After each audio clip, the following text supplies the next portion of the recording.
നമസ്കാരം. ധനവും സമൃദ്ധിയും ഐശ്വര്യവും ഉണ്ടാവാൻ ഈ ഒരു വരാഹി മന്ത്രം ജപിച്ചാൽ മതി. സ്വർണ്ണവരാഹി മന്ത്രത്തെയാണ് ഞാൻ ഇന്നിവിടെ നിങ്ങൾക്ക് പരിചയപ്പെടുത്തി തരുന്നത്.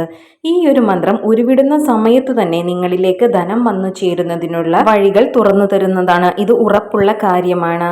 ഈ ഒരു മന്ത്രം 21 ദിവസം രാത്രി 8 മണി മുതൽ 12 മണി വരെയുള്ള സമയ കാലയളവിൽ ഉരുവിടാവുന്നതാണ്. കിഴക്കോട്ടോ പടിഞ്ഞാറോട്ടോ ദർശനമായിരുന്ന് ഈ മന്ത്രം ജപിക്കാവുന്നതാണ്. പടിഞ്ഞാറോട്ട് തിരിഞ്ഞിരുന്ന് ജപിക്കുന്നതാണ് കൂടുതൽ ഗുണകരം. അതുപോലെ തന്നെ എന്തെങ്കിലും വിരിച്ച് അതിനു മുകളിൽ ഇരുന്ന് വേണം ജപിക്കാൻ. നിലം തൊട്ടിരിക്കാൻ പാടുള്ളതല്ല. അശുദ്ധമായിരിക്കുന്ന സമയത്ത് മന്ത്രം ജപിക്കാൻ പാടുള്ളതല്ല. മത്സ്യമാംസാദികൾ കഴിച്ചതിനു ശേഷം കുറച്ചു നേരം കഴിഞ്ഞ് മന്ത്രം ജപിക്കാവുന്നതാണ്. മന്ത്രം ഇപ്രകാരമാണ്: ഓം ക്ലീം വരാഹമുഖി ഹ്രീം സിദ്ധിസ്വരൂപിണി ശ്രീം ധനവശങ്കരി ധനം വർഷയ വർഷയ സ്വാഹ. ഈ ജപത്തിലൂടെ നിങ്ങളുടെ ധനപരമായിട്ടുള്ള എല്ലാ തടസ്സങ്ങളും മാറുന്നതാണ്.